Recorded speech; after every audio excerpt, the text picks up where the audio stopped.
Bonjour à tous, allez on fait le petit point sur les parcours sacrés, lien d'âme, lien fort, FJ, comme d'habitude on fait preuve de bon sens et de discernement, on ne prend uniquement que ce qui résonne en totalité ou en partie, et je répète, aucune toxicité ne doit passer en prétexte pour s'autoriser à souffrir, sinon c'est votre choix. Dire bah ouais c'est normal, je suis en... Non, on s'en fout. Et attention, beaucoup de personnes confondent relation avec un pervers narcissique et flamme jumelle. C'est vrai que flamme jumelle, c'est explosif dans les deux sens, mais on ne confond pas les deux. Le pervers narcissique, c'est vraiment quelque chose de très manipulatoire. C'est quelqu'un... alors peut-être qu'à un moment donné, effectivement, un des deux peut être un peu plus pervers narcissique dans une relation FJ, bien évidemment. Mais pas forcément, c'est pas forcément en relation et c'est une toxicité à nettoyer, à travailler, à arrêter. N'oubliez pas. Après, c'est votre choix. Allez, vous en êtes. La justice divine est en train de s'appliquer pour vous. C'est-à-dire que toutes les choses sont en train de régler, que ce soit en bon ou en mauvais, en ce qui vous concerne. Sur le lien. Le lien, tous les deux, puisque c'est sur le lien, ça équivaut pour tous les deux. Il y a l'intuition. Donc, vous avez de bons ressentis et vous écoutez vos ressentis, ça c'est bien. En ce qui concerne votre autre, l'autre, on parle de justice divine pour vous, mais l'autre est en train de travailler, résoudre, payer sa dette karmique et dans son karma. Alors, soit il ou elle est bloqué dans son schéma karmique, blocage, c'est ce qu'on appelle le blocage karmique, soit de toute façon là l'univers est en train de lui mettre des épreuves pour régler ces schémas toxiques, pour avancer, pour modifier ce qui ne va pas chez lui ou elle, en lui ou en elle. Ce qui est positif pour vous. Vous êtes en pleine transformation.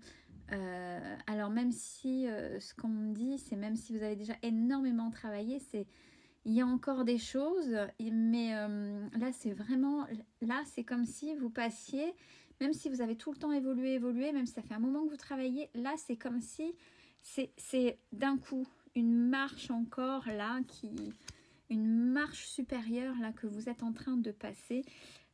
Ça peut dépoter sans forcément avoir un lien direct avec votre hôte, mais ce qui va permettre peut-être, si c'est dans cette vie-là, d'aller vers la réunion, l'union ou la fusion. Attention, c'est pas ça la finalité. La finalité dans un parcours, dans un lien sacré, peu importe, c'est la complétude, c'est le travail sur soi. Donc ce qui est positif sur le lien, on parle de l'union sacrée, donc vous repensez à l'autre, mais de manière sainement, ou vous travaillez et vous allez vers cette union. Et pareil pour l'autre. Ce qui est positif chez l'autre, l'autre est en train de, forcément s'il y a le karma, et le karma est là pour ça aussi, c'est pour lui faire comprendre ce qu'est le pardon. Le pardon, c'est, n'oubliez pas, on apaise ses émotions à l'intérieur, c'est on comprend, et surtout, s'il y a des choses à se pardonner, culpabiliser, désamorcer, ça va déjà pour soi, en soi, avant d'aller vers l'autre, soit demander pardon ou pardonner, mais c'est uniquement quand là, à l'intérieur, ce sera apaisé. Ce qui est négatif et où à travailler pour vous, vous éloignez peut-être, alors on parle de la source,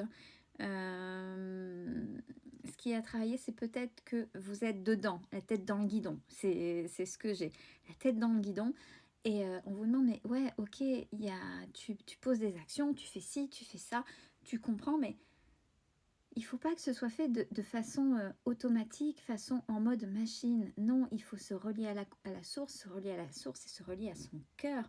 Et ce qu'il y a de beau et de bienveillant. Et par moments, tellement, voilà, il y a le rythme de la vie courante, le rythme de tout qui fait que on ne prend pas le temps et là, c'est ce qu'on vous demande, de vous relier à la source, le divin, peu importe la manière dont vous l'appelez. Et déjà, vous, en vous et au niveau du chakra cœur. Sur le lien, ce qui est négatif et ou à travailler, la solitude. Donc c'est que tous les deux, vous vous isolez, vous vous mettez en retrait, vous vous coupez du monde. Voilà, c'est ce qui m'est venu. C'est rude. Et l'autre devrait être reconnaissant ou reconnaissante de ce qui se passe. Il ou elle doit travailler la gratitude, même des choses négatives. C'est qu'en face, on n'a pas compris que les choses négatives sont des expériences, des leçons de vie. Et même si il ou elle a fait du mal, même ça, il faut être dans la gratitude de l'acceptation et d'avoir de la compréhension pour pouvoir avancer. Ce vers quoi vous allez, alors en ce qui vous concerne le décentrage, c'est que par moment, alors n'oubliez pas, quand des cartes comme ça arrivent, c'est notre humanité, c'est pas grave. Le décentrage, c'est-à-dire qu'on peut être perdu. Quand on est décentré, c'est qu'on a des actions dispersées, on peut être perdu à un moment donné. C'est pas grave, ça arrive. Vous pouvez être perdu parce qu'à un moment donné, je sais plus par où aller, je sais plus quoi faire, je sais qu'il y a quelque chose, mais je comprends pas. On ne se met pas à culpabilité dessus, on souffle et ce n'est pas grave, on a le droit, c'est notre humanité. Alors, voyez, l'humanité, c'est en dehors, on est tous des humains. On n'a pas une étiquette de religion, de communauté, et je ne sais pas pourquoi c'est important de le dire par rapport à ça, d'éducation, de religion, je l'ai déjà dit, de coutume. Non, on est tous faits de chair, de sang, et après c'est là, tout se fait là. Tout se fait au niveau du cœur, de réellement ce qu'il y a là. Donc, vous avez le droit d'être perdu pour raison X, Y, Z. Apparemment, si je vous ai sorti tout ça, c'est qu'il y a une raison. Recentrez-vous sur vous. On est tous des humains. L'humanité, c'est le monde en règle générale. Les étiquettes qui ont été posées, c'est des divisions. C'est des divisions de plusieurs groupes. Pour faire des groupes, vous voyez, plus c'est divisé, plus c'est compliqué. Et peut-être que cette complication fait que vous êtes perdu. Si votre hôte n'est peut-être pas de même religion que vous, et en même temps, j'ai envie de dire, n'oubliez pas, la religion, c'est ce qu'en ont fait les hommes.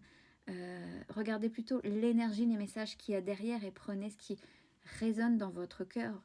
Ou les coutumes, c'est ça, c'est être humain. Relié à l'autre, c'est ça. C'est faire de la différence un partage et ne faire qu'un par ce partage. C'est l'humanité. Oh, sacré message. Sur le lien, ce vers quoi vous allez.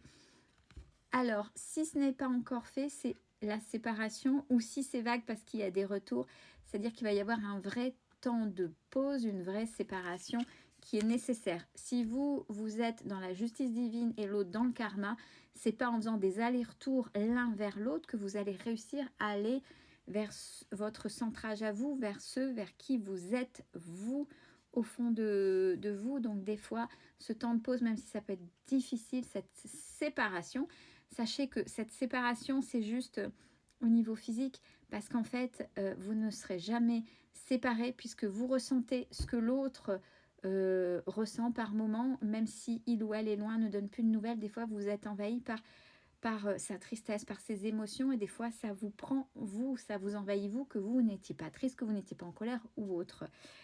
Et l'autre, il ou elle va, les vases communicants. Donc, c'est ce que je viens de dire. C'est logique. C'est logique. C'est il ou elle ressent et inversement, vous ressentez.